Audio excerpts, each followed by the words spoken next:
Okay, so my name is Corey Smith. For those of you who are new to the webinar, welcome. It's the series finale of Series 2. So pretty exciting that we've ended up having 10 episodes now, plus all the extras.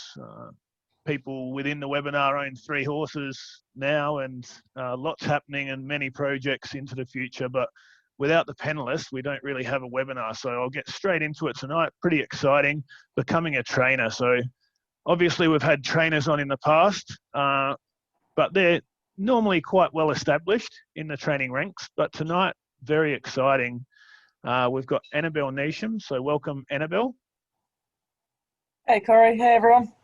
So Annabel's been an assistant trainer with the Kieran Maher stable for the past couple of seasons, and is now going out on her own with 22 horses in work. So firstly, start with yourself there, Annabel. How are you finding it so far? Yeah, good. Pretty busy doing all of the, to be honest, more admin side of things than I can remember having to do for Kieran.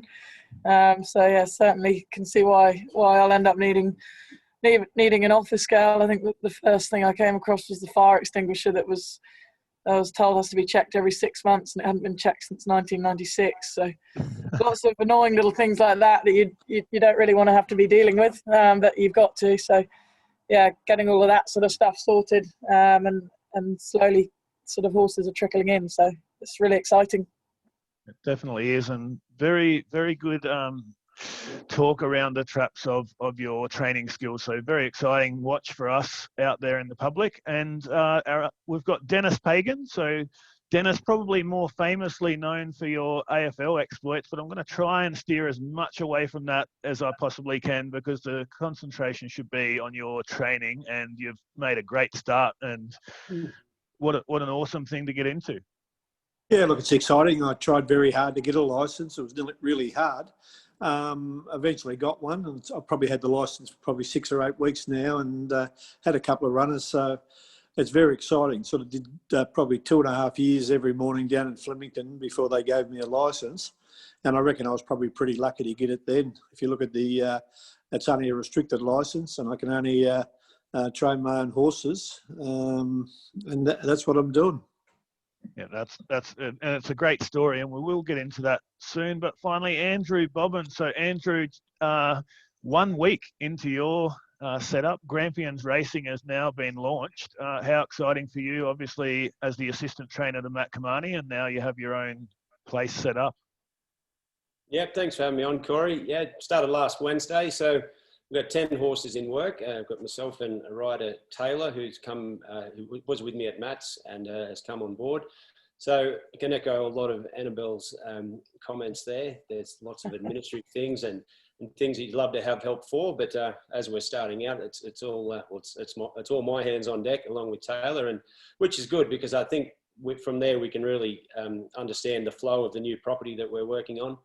So 10's a good number. I mean, the first lot went out at 7 this morning, and we finished at 11. So we're getting the swing of things, considering on day one we start at 7 and finish at 1 p.m. So we're working it out, but it's all going well for now.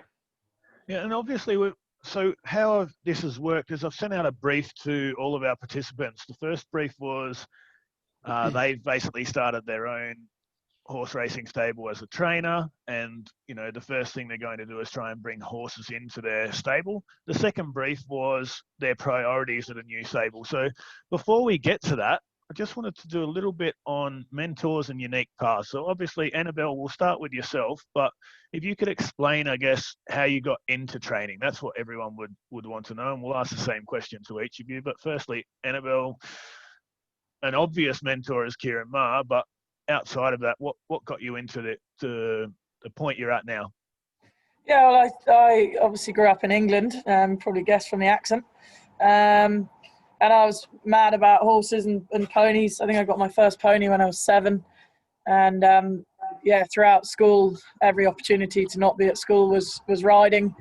And I competed quite seriously in eventing, 3-day eventing, and did a couple of international events, and probably at one stage thought that might be the full-time path I went down, but it's very hard to make a living out of eventing, and I probably wasn't going to be good enough either. So I was looking at other ways of making a career out of horses and actually being able to earn money doing so and enjoy a nice lifestyle. So,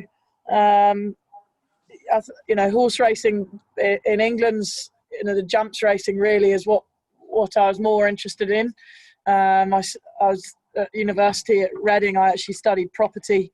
My parents were quite keen that I got a university degree to fall back on. So went to uni and actually lived with a guy called Tom Ward, who was assistant trainer to John O'Shea out here after uni.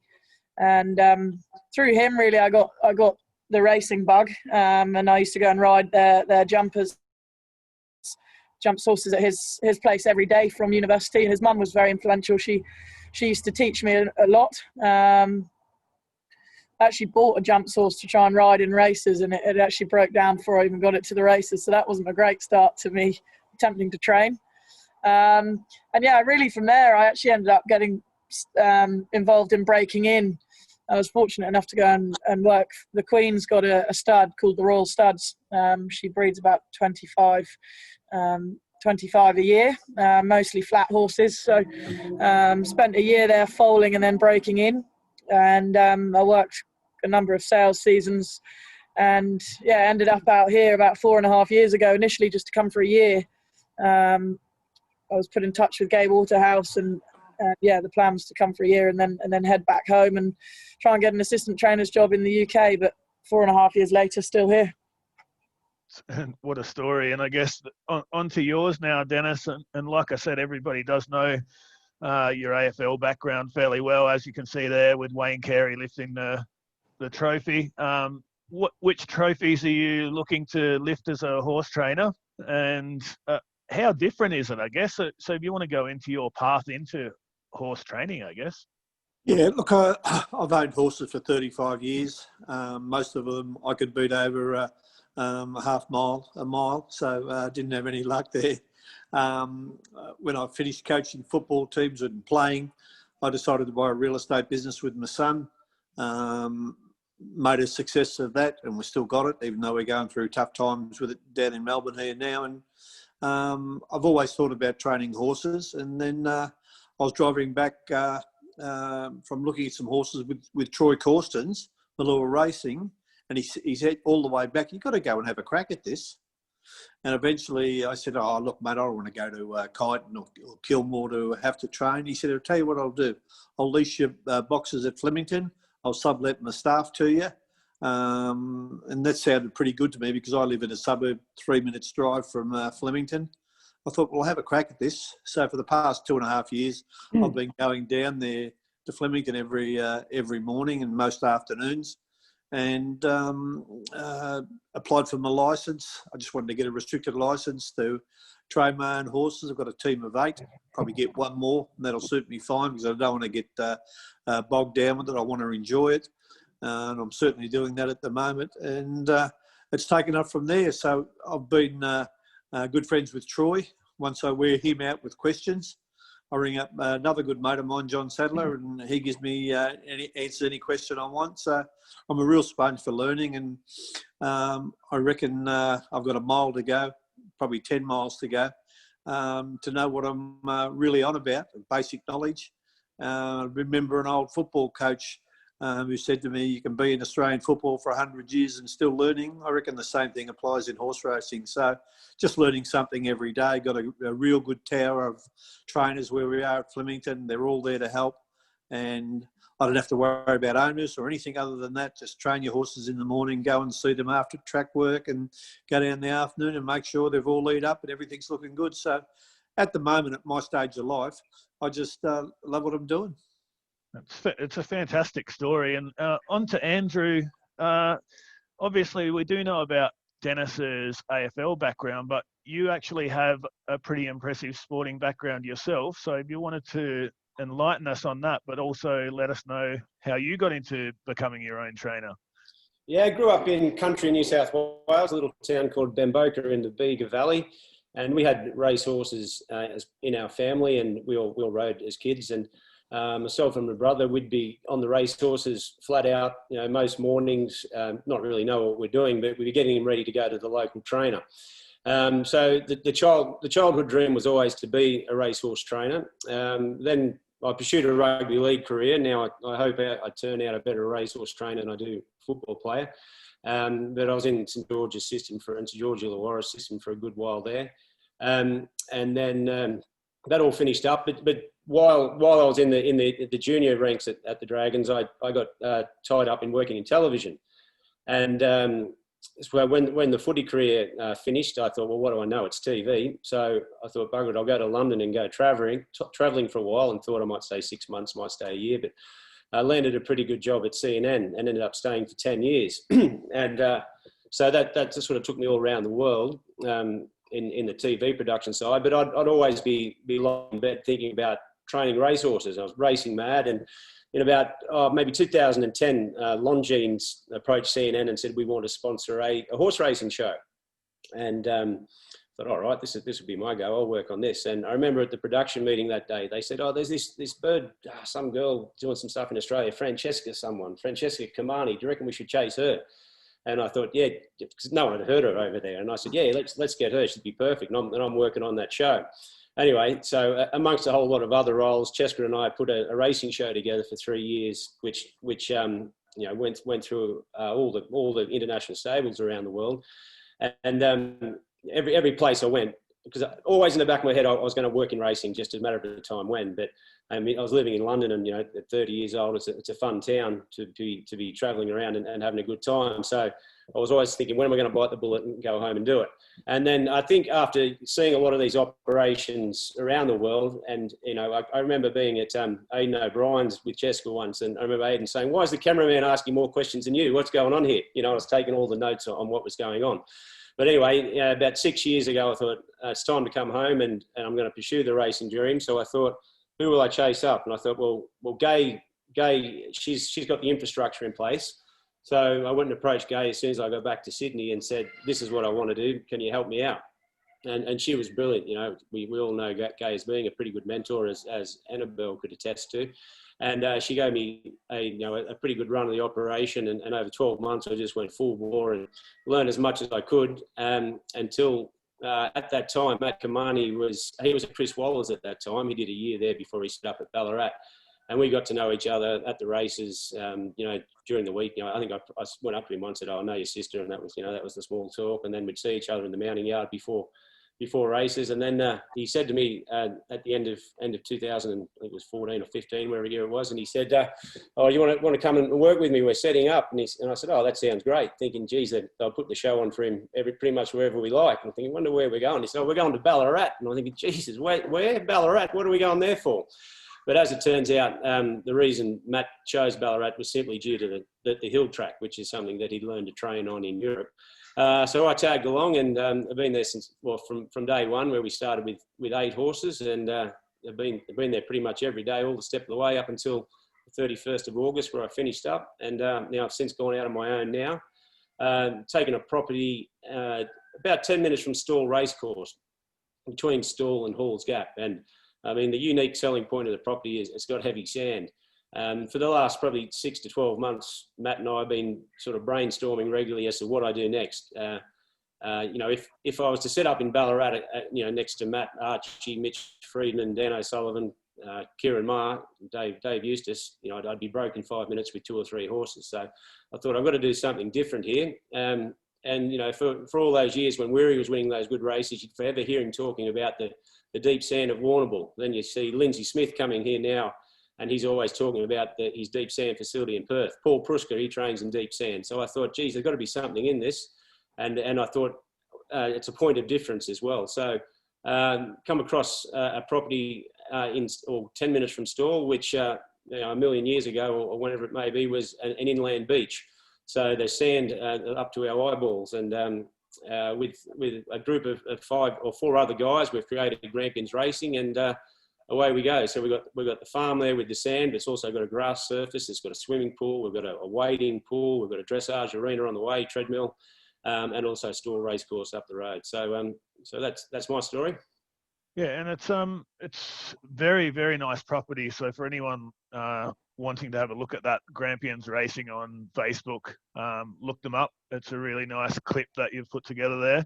We'll get on with the first brief. So filling your stable. Obviously, no horse trainer is going to succeed if they don't have horses. So first step, Annabel, I guess, is how do you get good horses into your stable, and what are the different ways to do that? So I've read, and I'm not sure how accurate I am with this, but it looks as though you have a good relationship with Aquis, and then also obviously the different ways that you would bring horses to a stable for those people out there that might not know what's involved. Yeah, obviously it's fundamental that you've got owners and good owners.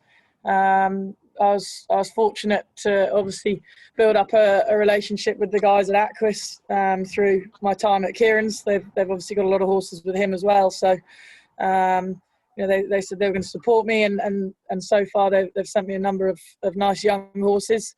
But obviously you want to have a variety of clients. I feel a mixture of syndicators and stud farms, etc. So I think you've got to really put yourself out there in this day and age. There's obviously a lot of technology now, and there's a lot of marketing that goes on. I think you have got to market yourself. It's probably something that doesn't come particularly natural to me, but it's something I think you've now got to do if you want to grow. But yeah, I think you've just got to be seen. You've got to pick up the phone and talk to people, meet people, and look, it's probably a little bit daunting at this stage. I've taken on 40 boxes and I've only got 22 in, so I've got to try and grow that quickly to make the numbers work. I think the main thing is just getting yourself out there, and you've got to be bold. Yep, and Denis, a little bit different for you, and obviously a little bit harder for you to answer with the filling your stable. You've only got one way to fill your stable, so if you wanted to expand on how you're going about it.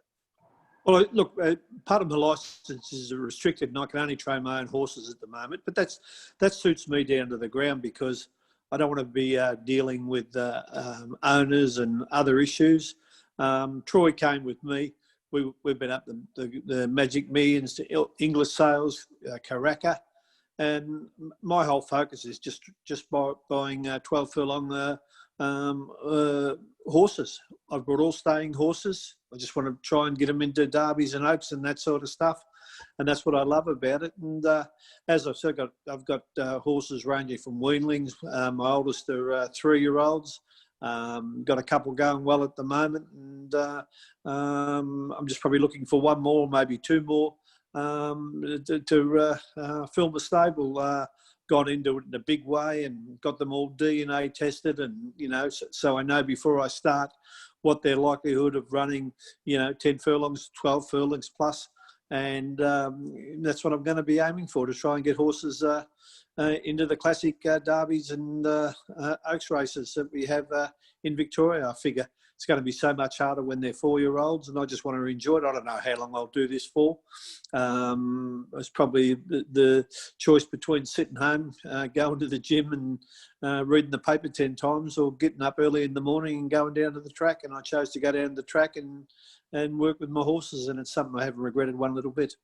Yeah, and I think it's probably understated. Something you said to me when I first asked you to come on the webinar was that, are you sure you wanted to have me on here? I'm a beginner in this, people know me from my footy career, but really trainers can sometimes go through their whole lives without a winner, and you got one pretty early on a Saturday. So you obviously are doing okay in this caper as well, I'd say. A lot of luck involved, Corey. As I said, I've had 35 slow horses over the last 30 years or so.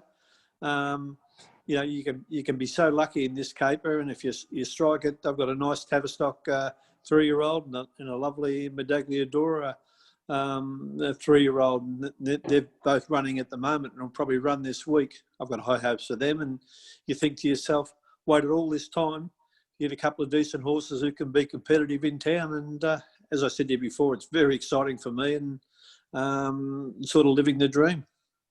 Yeah, and Andrew, on to yourself. So obviously starting out in a new area, I guess, in terms of, and like you said, you've got that point of difference, which you will be trying to put out there. But I guess what's the first thing that you've sort of done to get horses into your stable? We noticed you're obviously at the gold sale, as we've spoken about previously. But what else are you looking to do to get horses into your stable? For example, relationships with breeders and things like that.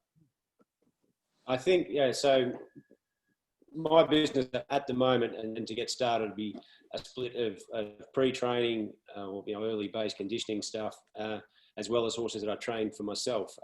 So half my client base will be with trainers that I've built a relationship just to do the early stages, and then the other ones will be my own clients. And I think the big thing, or from my perspective anyway, is I've just got to be very good at client relations.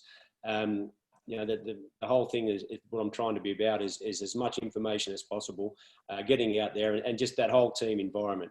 As numbers gets bigger, it gets harder to do so, but that's something that I'm aiming towards, is to have just the best communications that I can, and everybody be as much involved as they can, and just free with all the information. Yeah, and I think something that was interesting early on with some of our trainers on Altogether is they mentioned that quite often now, people own multiple horses with multiple trainers, and they're not necessarily going to always go with one trainer. So Annabel, do you see that as something that's a bonus as a trainer, or do you see that as something that sometimes is prohibitive, that you need to be always continuing to try and keep your clients with you because there's so many options for them? Oh, I think it's good. I think it's if you've got a horse for an owner and they've got 6 or 7 other trainers, you're going to try and keep up your game, or you're not going to want to be the trainer that speaks to them the least or sends the least updates. I think it's good. I think it drives you to make sure you keep your standards up. I think it's going that way, isn't it? People have, I think, I don't know if it's true, you might know, that 1 in every 200 Australian own a share in a racehorse, which to me sounded unbelievable. But it's no surprise now, it's so accessible. It's no surprise that people want to have horses with multiple trainers. They get different experiences with different trainers. Yeah, and I think, Denis, obviously, from a sporting perspective in general, competition breeds excellence. So the more competition that there is in the training ranks, I assume no different to any other sport, it brings the best out of the trainers that are in existence. There's no doubt about that. There's sort of competed as an Australian rules footballer, as a player and as a coach for 25, 30 years. At my age, I wanted to still compete in Australia. I think everybody thinks you're a silly old fool once you're over 50 years of age. And I thought, well, how can I control my own destiny? And this was one way of doing it. And I want to compete, and got some massive challenges because there's so many gifted people down at Flemington and so many wonderful horses that you compete against. But I just want to be in it. And you never know what happens. I've never seen anybody make runs sitting in the grandstand, and I just want to have a crack at it and just keep it going if I can. Yeah, and the next thing, so the other thing is, for our participants, please feel free down the bottom in the Q&A to ask as many questions as you like. I've got a list here of all of the questions that people sent through to me via the brief, and also I've got a poll to come up soon, but I'll just mention a couple here, Andrew, before we move on from the last slide. But I've got some of our participants. Louise Mason, for example, mentioned that she would go and speak to breeders that she respected and try and get some of their better horses and train them at discount rates to try and get her stable started. Obviously, there's a lot talking about points of difference and giving a better ownership experience and all of those types of things that you would expect. But I guess that relationship with breeders and that relationship with your current clientele, how important is that in building a team, which is leading us into the next part? Well, I think, is that me? Yep. Yeah, sorry. Yeah, I think the biggest thing I took from my time with Gay is that if you haven't got owners, you haven't got a business. So it's from my perspective, it's the most important factor of the lot. Those owners, you just got to look after them, and just as I mentioned there before and spoke fairly deeply about, you've just got to keep them in touch and be honest. And I think you know, if you be honest the whole way, and if things don't go the way that it plans, then most owners will understand and accept that, and it's all about building that loyalty, which comes from honesty. Yeah, and obviously with a team, Annabel, there's so many different things that staff do in the big stables now, and almost as you would know with Kieran, there's people doing every single job within those stables. But starting out on your own, I imagine you have to put on a lot of hats and probably do a lot of those jobs, like you said before. So what staff have you prioritised? So when you first started up, what were the first things you thought, I need a really good person in that role, a really good person in this role? I've also launched a poll there for our participants to vote on a few of those things. The main sort of or key people for me were firstly a foreman, and secondly riders, good riders. It's tricky at the moment with everything that's gone on. There's not a lot of internationals out here. I'm sure Andrew would probably know. I'm sure at Ballarat there's normally a heap of Irish riders on a working holiday visa, and it's no different up here, and there's very few of them. So it's actually very expensive at Warwick Farm to employ riders now. So that's sort of quite a big hit. I gulped when I saw how much I was going to have to pay to get good riders, but for me that's really important. I think you look at all the best trainers and they've got very good track work riders. They sort of help make those horses. So yeah, probably foremen and riders were first on the list for me. I'm lucky I've got a really good young foreman that's come down from the Gold Coast. He originally worked at Godolphin at Warwick Farm, so he knows the traps. Got a good young team, and then I've got an older John Berry, who's actually Tommy Berry's dad. He keeps trying to retire and his wife won't let him. So he's come to work for me as well. So it's good having that old steer there that keeps everybody in line, and you know, he's really experienced. So there's a good mixture in the team already. Obviously it's only a small team at this stage, but it's a nice foundation to work on from there, and staff are obviously key. Yep. And Denis, obviously you're hiring staff, so to speak, but what does the Denis Pagan racing team look like at the moment, I guess? Do you have access to all staff or certain staff?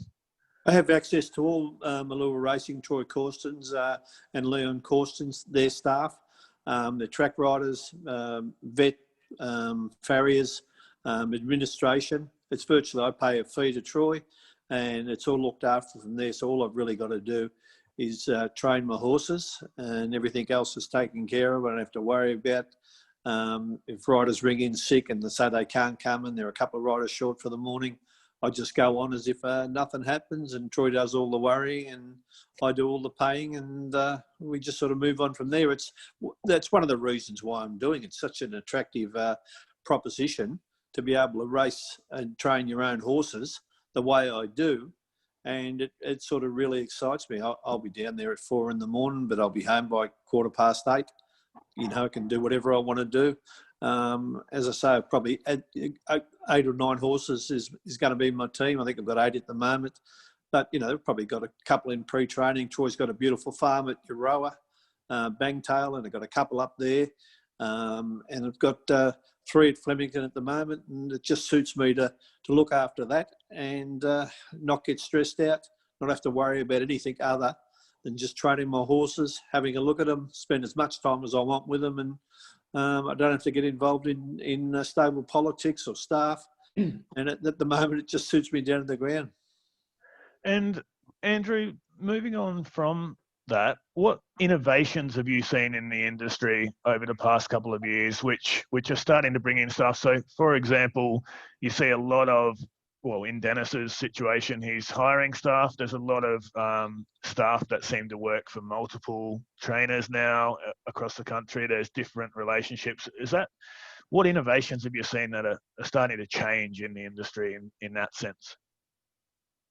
Yeah, tricky one, but I think, you know, back to what the guys were talking about, especially Annabel, is the biggest challenge in this industry is riders. And she mentioned Ballarat there before. I would say if there's 30 riders in Ballarat, 20 of them would be international.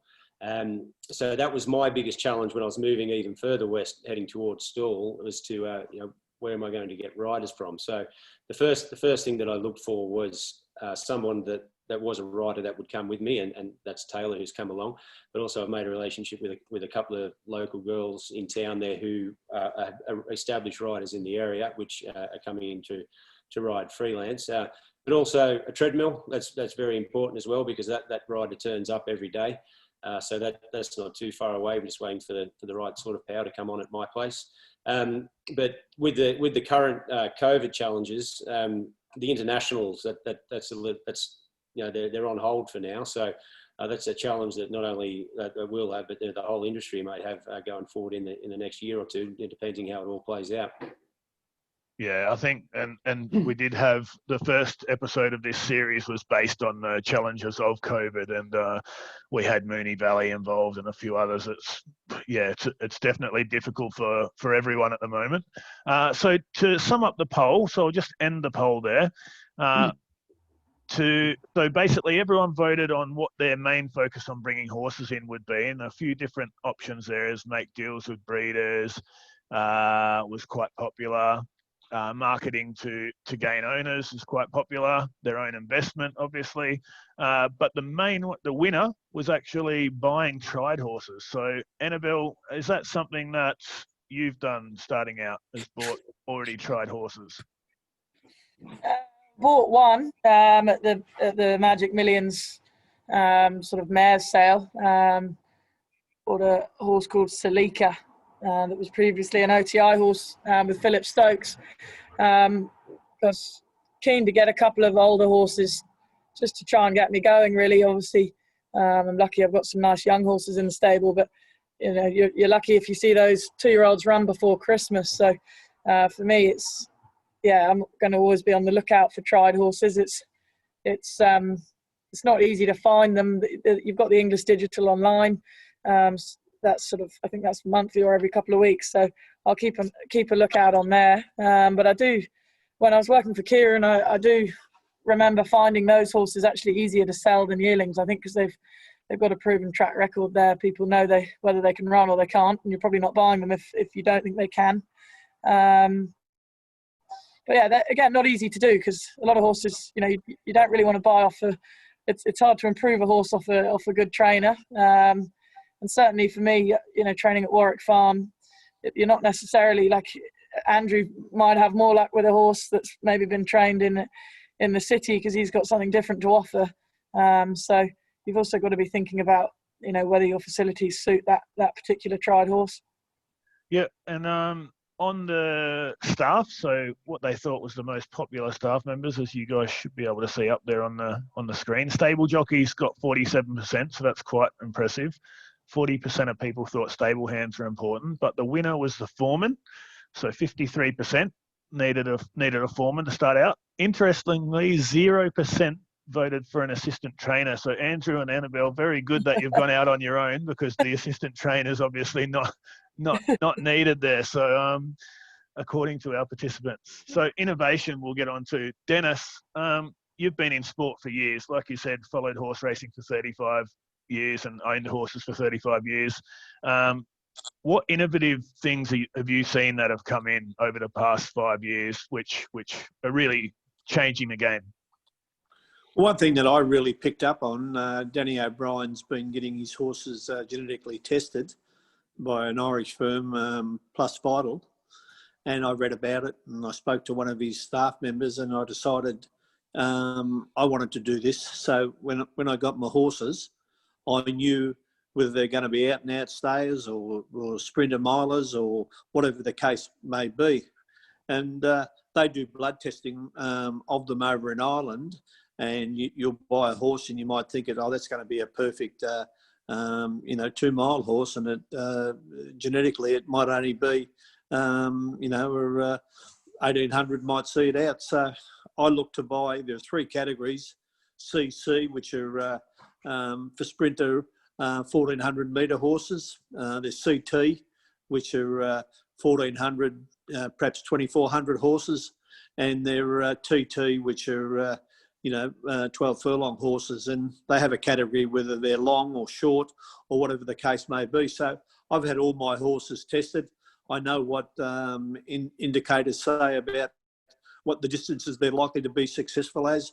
I don't want to be wasting my time having a horse that maybe looks like a sprinter miler, but it's definitely its genetical makeup says that it's only going to be a 10 furlong horse. So I want to know exactly what I've got, and I reckon it gives you a great advantage. It's pointless me starting some of my staying horses off at 1,000 metres, 1,200 metres when I know that they're not going to get warm until they get to a mile. So that's been a real eye-opener for me. And I know it's only a guide, and there are so many things that go with it. And there's one thing you can't replace: talent. It's very hard to muck up a talented racehorse if you've just got a simple progressive overload approach, in my opinion. But, as I said earlier to you, Corey, I've been in this 5 minutes and here am I talking about racehorses. Maybe you should be talking to Andrew and Annabel about this, because I'm sure they know a hell of a lot more than I do. Well, the Irish are pretty switched on with innovation in the racing industry. So if you're following anyone, then following that could be the winner there. Everything I read from the Irish guys are pretty impressive. So Andrew, what about yourself? What ideas have you had yourself? What have you seen that's been a great innovation in the sport in recent times? Oh, well, for me, I'm doing something different. I think, like I touched on at the start there. If I were to train at Ballarat and do everything the same as I'd been taught by Matt Kamani, then I'd be very short of clientele very quickly, because no reason to send a horse to me. So I had to go and find a point of difference, and that was moving out to the property, and so that's the variety there, which that's definitely not a new innovation at all. But I think you'll see a lot of these European horses that come now. The old Aussie model was have a prep, then go to the paddock, and then come back and have an extended break, where all these European horses and European training methods have changed the Aussie model a little bit. And, you'll see, Surprise Baby, for example, the other day, first up since the Melbourne Cup, and almost winning. Denny O'Brien doing those amazing things with the Melbourne Cup winner, Val de Clare. Those horses, Val de Clare came off a Queensland Derby into a Melbourne Cup. So horses not having a break. So therefore, my establishment can cater for those sort of horses that just want a bit of a working holiday, if you like, or just a bit of a freshen up, where they're not just wandering around a paddock, getting fat and not getting any exercise. They just tick over, whether it be dressage or, just a trot and canter around the farm, or some water walker, or some light treadmill or swimming, or whatever it may be. But that's probably a change I've noticed in Australian racing in the last 5 years or so, is that the horse is not just going out to the paddock for that long break. Yeah, and it has been a highly asked question throughout the webinars, actually, from our participants, is why is that? Why do we spell our horses so long and things like that? And Annabel, obviously being from the UK yourself, what's your view on the amount of time that we spell horses here, and your understanding of the differences? Yeah, a lot in the UK or in Europe, that horses tend to, traditionally they'd just have a month off a year. They'd be up for most of the season. They might have a month out in the winter. I think the reason it is or has been different here, as Andrew said, it is changing now that more European styles are being brought in. But training a horse, certainly at a city track, the sort of conventional Australian way, is quite tough on horses' joints, particularly their knees. And it's just a different sort of training whereby they probably do require, their bodies probably do require a little bit more of a let-up. Another reason really is the calendar. You look at the calendar, if you've got a group horse, it's going to be up in the spring and the autumn. There's not much for it in between. So naturally, owners and trainers give them a break. Again, if you've got a horse that likes the wet, it's wet in the winter here. You might get a bit of wet weather in the summer in Sydney, but I think things like that sort of change that for trainers. But I think the main reason, is basically the facilities. I think it's hard to keep. It would be hard to keep a horse in work in a city track for a whole year. But now there are these new ways and new facilities such as Andrew's coming in. I think it'll be really interesting to see. And actually working for Kieran, he is a trainer that doesn't give horses long breaks or much breaks. Certainly the 2-year-olds are in and out, just very short breaks. And again, his older horses, he utilises beach facilities, etc., which allow them to be backed off, but just keep ticking over. And he's a big believer in certainly the older horses not being let down for too long. Yep. And Denis, if you could change one thing in racing, what would it be? I'd love to get the crowds back to racing. It's sort of like going to the trials when you go to the races these days. It probably lacks atmosphere, but I marvel at the Victorian racing, how they've been able to keep it going through such tough times in this COVID environment that we work in. That'll change within 6 months or so, and we'll get back to it next autumn, and it'll be exciting to go to the races again. I just think it perhaps lacks a little bit of colour. The TV, racing.com and Channel 7 have done a wonderful job with their telecasts and that. You don't probably miss the crowds there, but when you go there on race day and you're in a $150,000 race and you look around, there are 10, 15 people there, it's a little bit eerie. Yeah, it is. It's definitely, all sports are better with crowds, that's for sure. But I guess one thing that's been positive is that racing has continued. But I guess starting out as a new facility and as a trainer, Andrew, probably COVID's not really your friend without being able to bring owners out to see the property and all of that type of things. What sort of challenges has that brought? Well, we've only been going for a week, so I'll probably talk more about it at my time with Matt, because that only finished 8 days ago. We've been quite fortunate, as Denis touched on there, that the racing has gone on, and apart from our social distancing and masks and making sure that we're following the correct protocols, there hasn't been a whole lot change.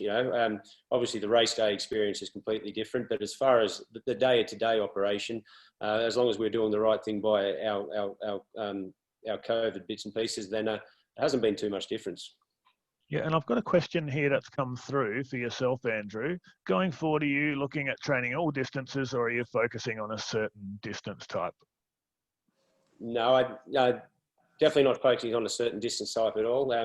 Young horses, I've bought 3 yearlings and which are now 2-year-olds, and going forward, I intend to be active at the sale. So I think it's important as a young business, people like to get to the races. So therefore, I will be looking at early running types, but equally, I do enjoy the challenge and the patience of having horses that get over a trip, similar to what Denis was speaking about before. So the racing calendar in Australia caters for all distance ranges, and the prize money is pretty good in all facets. So there'll be no specific genre of horse, or just a fast one. Yeah, and I've got that question was from Paul Mason. I've got a question now. So for Annabel, where are we here? Sorry, the sports science element. So we touched on it with Matt Kamani a few weeks back, and it was probably something that our participants were not as aware about, is the sports science element that's starting to come into racing. So in terms of heart rate monitors and all of that type of thing. Yeah, I got reasonably involved in that with Kieran. We actually trialled several different heart rate monitors. So I had one up in Sydney, a certain make, and I think at Caulfield and Ballarat they had a couple of other different makes. I know the Japanese and the French are sort of further ahead than anyone else, I think, on the heart rate stuff. And it was really interesting. I started off probably 12 months ago, just over, and had the heart rate monitors on the early 2-year-olds. And at the time, it sort of seemed, I knew we had to collect a lot of data, but it seemed a bit pointless, because you'd be doing evens, or you wouldn't be doing a lot, but you'd be saving all the data. And I wasn't really sure where it was going, because I didn't have much to compare it to. But as the season went on and horses started holding up their hands and running well, or horses weren't running well, it was really interesting then to go back and look through what their performance or recovery rates were right from the start. And we were lucky working for Kieran last year. We had a phenomenal crop of 2-year-olds, and it was so interesting going back, looking through those good 2-year-olds, heart rates, speed, there's stride lengths, and there's various different pieces of data that you can collect. And it really doesn't lie. Those good horses, all of them, had better data than the average horses. And there's probably a couple of horses that would gallop well, and you just think, well, why isn't this horse winning a race? And it might be their heart rate, that recovery might have been slower or what have you. And some of them did improve, but yeah, it was really interesting. It took a while to build up enough data to sort of believe it. But I haven't actually got any at the moment. I'm just in talks now with the company about getting some heart rate monitors. I think it's really important. I probably had to, initially I was a bit stone age about it, but Kieran was pretty he was pretty keen that we were going to get involved in it, and yeah, I'm glad we did. So certainly something I'll be looking at going forward. Yeah, and I think in a lot of sports, with my sporting background, I was a little bit, as a coach, unsure about it. But I think if somebody can give you the data so you can, like, they can summarize the data, it makes it a lot easier than doing it all yourself. Sometimes it can complicate things, as some of the trainers have, Henry Dwyer mentioned, sometimes it can actually complicate training by getting too much data. But Denis, got a question for you here. How do you acquire the horse skills and management that you needed to become a trainer? Just by turning up every day and learning a little bit as you go along. I didn't have a background in horses, and it was only sort of, going back with good mates with John Sadler, and I'd go down there and wash his horses and perhaps take them for a walk in the afternoon, going back 20 years ago. And I never had any visions at that stage then when I was playing and just started coaching AFL teams, and it virtually just grew from that. And I learn something every day I go down to the track. You listen to what the other trainers are saying out in the box. You go back inside and you have a chat to the farrier and you listen to him for a while. Then the vet will come in and you might just stick your head in while they're doing a couple of examinations. And it's amazing. There's so much things you've got to learn and acquire knowledge on certain areas. But look, I probably think you can't get away from the fact, and just to hear Annabel talking about heart rate monitors, I genuinely believe not only in life but in Australian football and with horse racing, the key to success is doing the basics well over and over again. I want to get that down to a fine art. And sure, I've looked at the heart rate monitors, but I don't want to get paralysis by analysis, because I don't think there's anything that can test can tell you what sort of desire or persistence or determination or courage an individual's got, whether it's an equine athlete or a human athlete. And I just think the last thing you want to do is get paralysis by analysis. Use the things that you think work for them, and just make sure that it's your own gut feeling and your own experience, and just continue to watch your horses. And I don't have to look at 30 or 40 horses. I've only got to look at a half a dozen. So that suits me fine at the moment.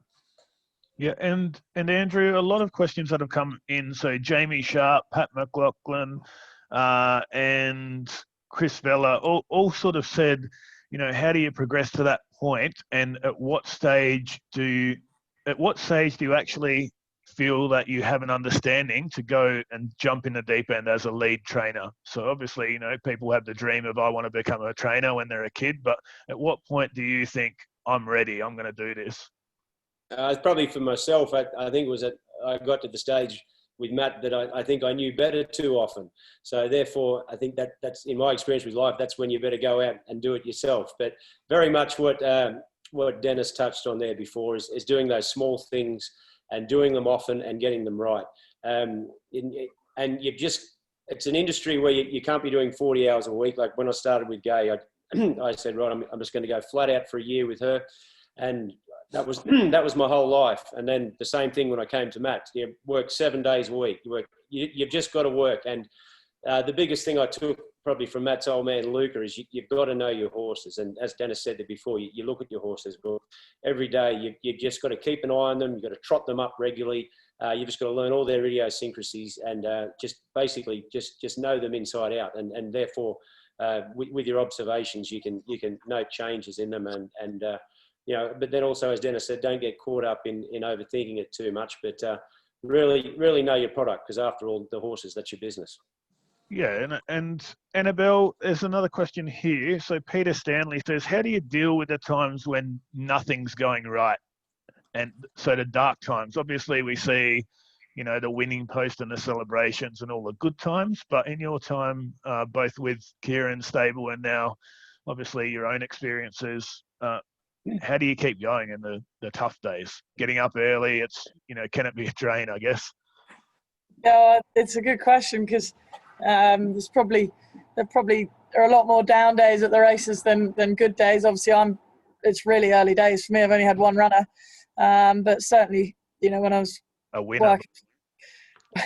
when I was working for Kieran, you know, I think you, at the end of the day, you've got to sometimes put perspective into it. But when you do get up at 3 o'clock every morning and you get home at 6, 7 o'clock at night, you know, you do put everything into it. So I think you know, you do take disappointments, and I think it's hard not to when you're competitive, and you know, you put everything you've got into the horses. But yeah, you've just got to remember to have fun, I think. At the end of the day, if you're not having fun, it's probably the wrong industry to be in, because you know, it's more of a way of life than anything else. And you probably got to savor the good days as well. You know, when I think you can't be afraid to celebrate. And yeah, I think as long as you're enjoying it, you can certainly cope with the down days. Yeah, Because there's plenty of them. Yeah, the good days make it worth it, though. I think Yeah, exactly. for owners, trainers, everyone in the industry. I've just launched another poll there. So obviously, with it being the series finale for the webinar, so guys, if you sort of give your opinions there on what you liked about the webinars, what you'd like to see in the next lot of webinars, you know, your favourite panelists that we got on. But I guess going forwards, what the future of the webinars is, and we're going to put out a survey to our participants after this. Series 3 will definitely happen. Where I sort of see this fitting in is that we are here to educate and try and help people come into the industry and pass them on to those that do have the experience. I've mentioned many times that I don't have the industry knowledge, but by getting the panelists on that we do, we obviously, I've learnt a lot myself. Speaking to Annabel and Andrew today, both of those guys have put their hand up to be involved in racing clubs of ours in the future, as have others, breeding clubs, pinhooking clubs. There's so many things in the industry that people can do. So hopefully we can sort of be a segue for people to get into that. But I'd like everyone's opinion there. If you feel free to go in there. Also, any questions, if you could continue to ask those. But Denis, I guess what would your advice be to anyone that wanted to get involved in the industry, whether that be an owner, whether that be getting into being a staff member at a stable? What would the first thing you would say to them? How do they get involved?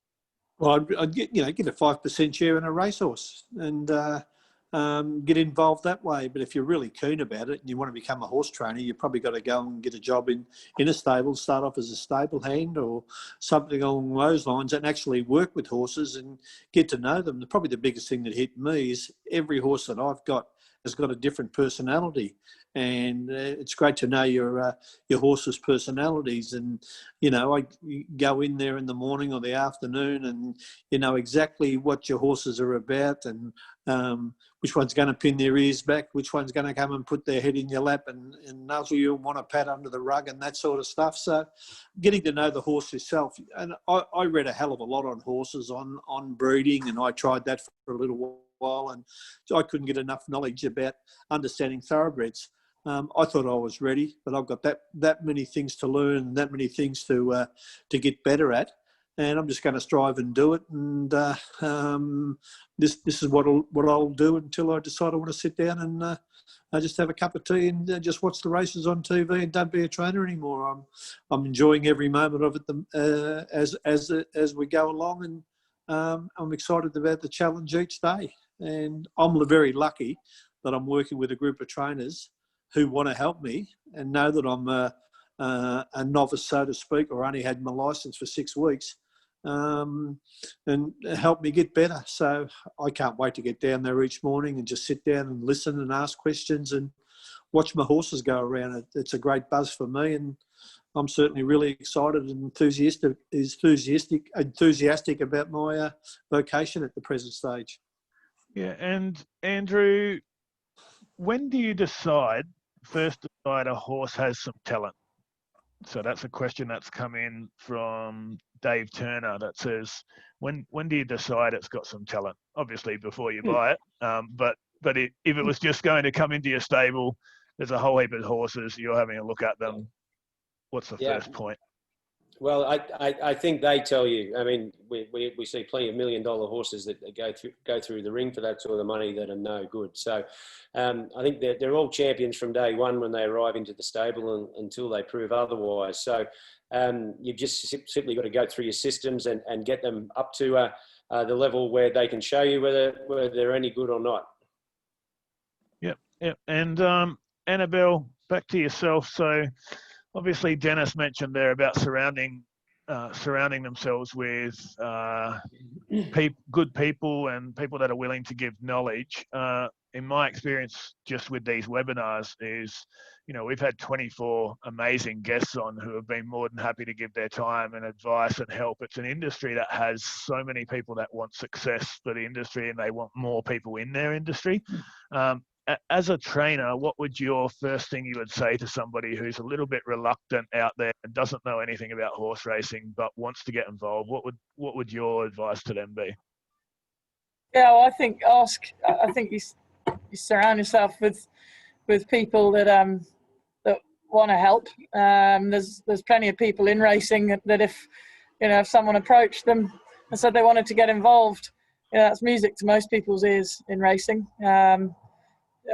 In whatever facet it is, whether it's a stable hand or whether it's someone wanting to own a share in a horse. I think if anybody asked, myself, Denis or Andrew the same question, you'd be more than willing to help and steer them in the right way. And I've had so many good people help me and continue to help me. Obviously, I'm just starting out now, so I'm always looking out for advice and help off people. And it's an amazing industry where people get behind each other.